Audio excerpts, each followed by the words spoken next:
Voyager's flying along minding its own business when we start getting hit with seemingly random proton bursts. Kim doesn't have a clue what's happening, so after turning on the mood lighting, Janeway calls Seven to see if astrometrics can do a better job. Seven says it's weapons fire, that there are two cloaked ships knocking the snot out of each other and we're getting hit by the crossfire. They both appear and one of them kabooms as the other wibbles back to being invisible, but we manage to scan a single life sign aboard before it does. The invisible ship hails us with a voice-only call and asks for help. Odd thing, though, they specifically ask for Chakotay. As the ship fades in and out of visibility, the voice again asks for Chakotay or help from anyone on Voyager before we hear a kaboom. The ship's in danger of going pop and teleporting isn't working for reasons we can't quite understand, so Chakotay suggests going over there with an away team. He, Paris and Tuvok teleport over to see if they can help. We find a ship that's proper messed up, and Tuvok says there are no life signs before he and Paris go off to do science things. After they've gone, the pilot talks to Chakotay, or at least I assume it's the pilot, as there's just one boot sticking out from some rubble. Chakotay pries the debris away, and the pilot rolls out. She tells Chakotay that she knew he'd come before falling unconscious, as Chakotay asks who the fuck she is, so Chakotay teleports them both to sickbay. There's some more oddness here. The doc's scans are inconclusive, not because they aren't detecting anything, but because any readings are immediately erased. He instead diagnoses her the old-fashioned way and says she has a concussion and a fracture, but will live. She awakes and recognizes the captain, begging her for asylum and saying we must leave immediately.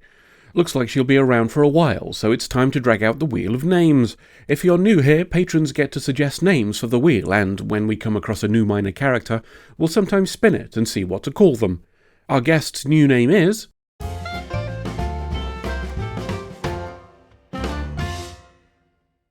Hicks Benderbull, submitted by Ensign Joey Groves. Janeway asks Hicks Benderbull who she is and how she knows us, but Hicks says shit's complicated.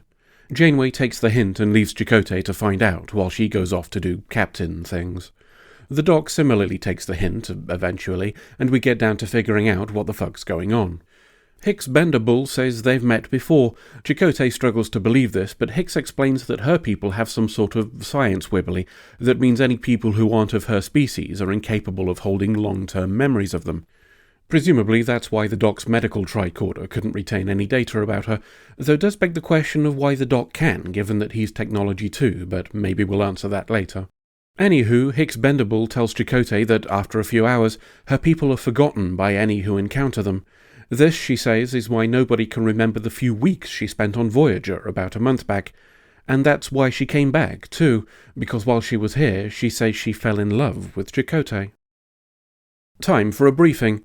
Chakotay's telling all gathered that Hicks Benderbull's species aren't too keen on people leaving.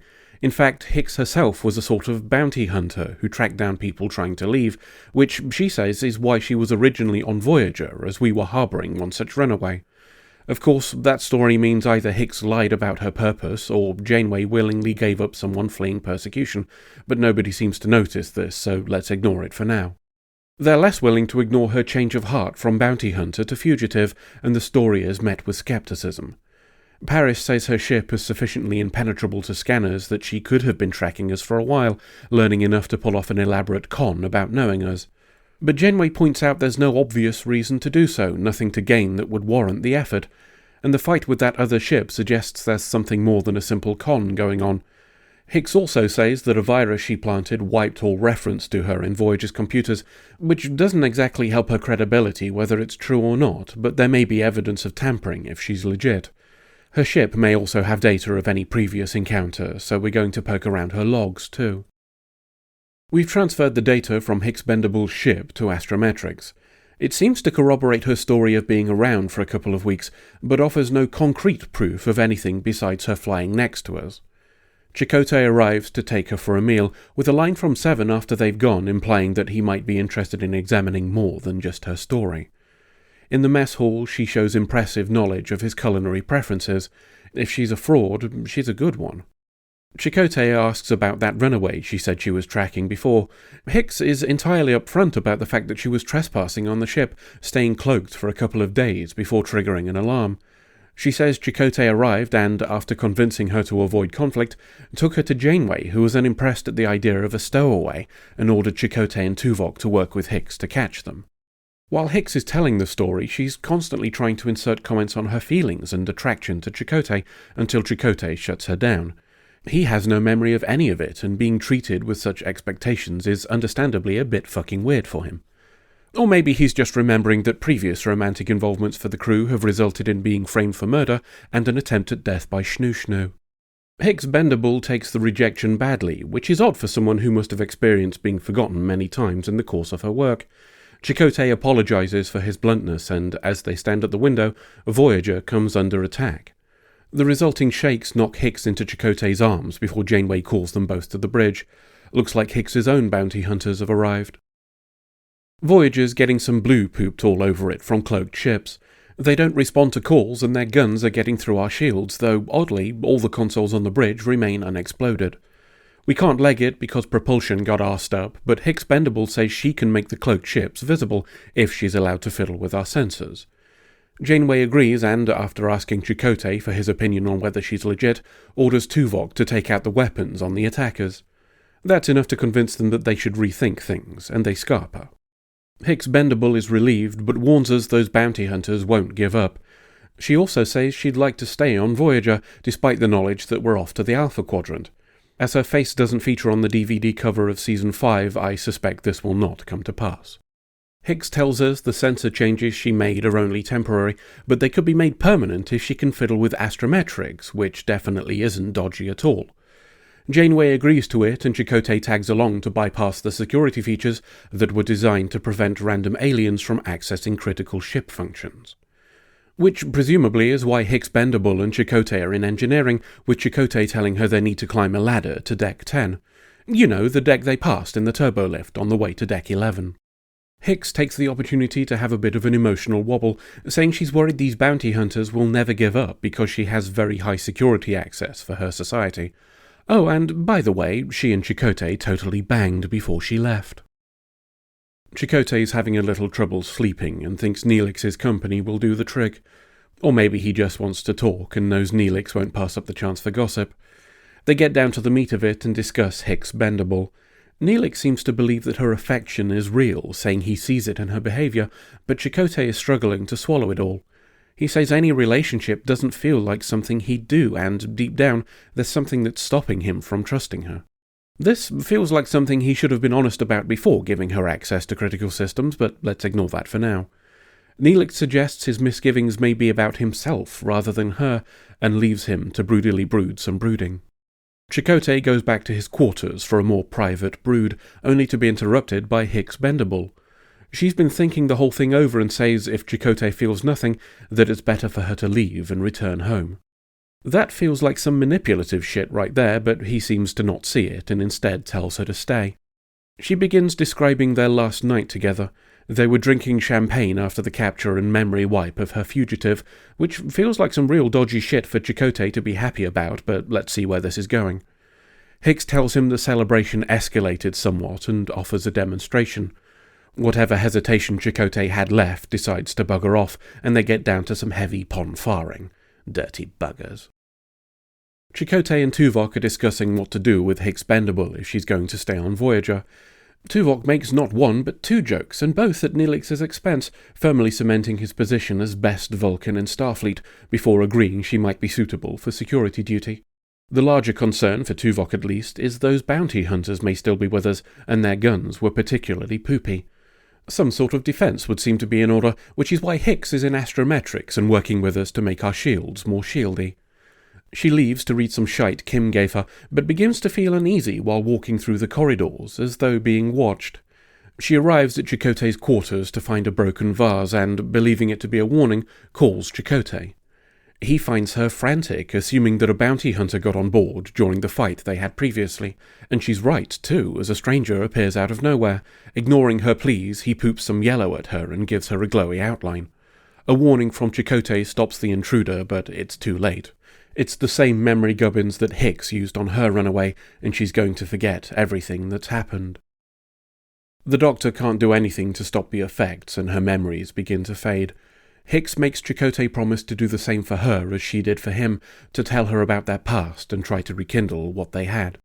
He wants to do one better and goes to see the bounty hunter in the brig, demanding to know if the memory gizmo can be reversed. The bounty hunter refuses to cooperate, and Chakotay gets a bit handsy with him, saying what he's doing is wrong. Odd that he didn't think the same thing for Hicks's runaway, but I guess this bounty hunter didn't give him champagne and a shag. Bounty hunter tells him that their society can never tolerate anybody leaving, that it risks making their presence known. He says Hicks will feel the same way once her memory has been restored to her pre-Chakotay state as Chakotay leaves. And it seems he's right.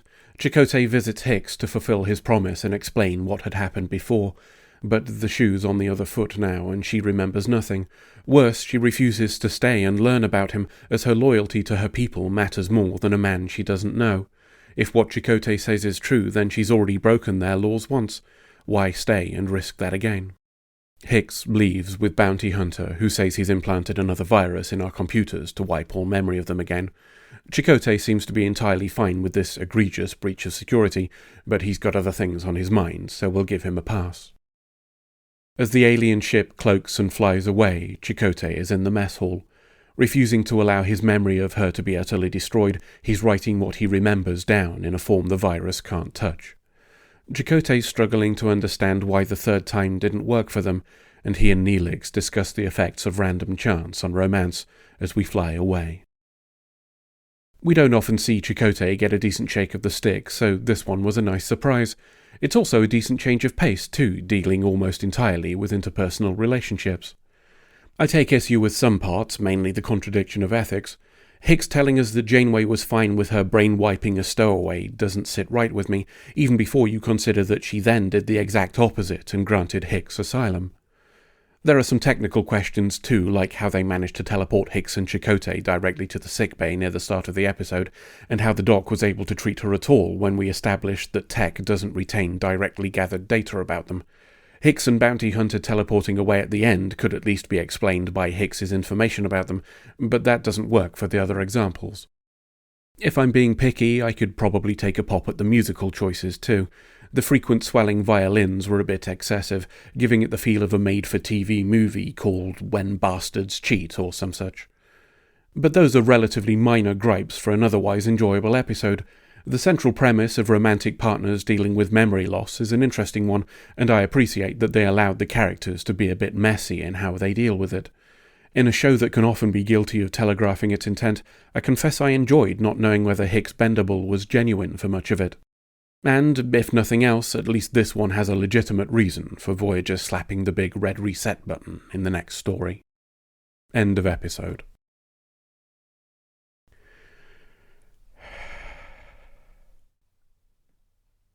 Are you sure you don't want a game of I Spy? I will literally fucking stab you. Fair enough.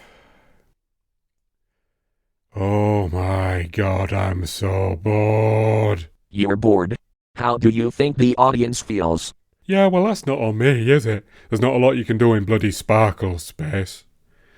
How much longer can this take? I already told you. It was rhetorical, you silicon dickhead. So how will the viewers know I'm being teleported out if I don't have a body to show it? That's actually a pretty good question. I'm not sure. I guess the guy who writes these will make us have some sort of conversation about it so the audience knows that's what's Oh.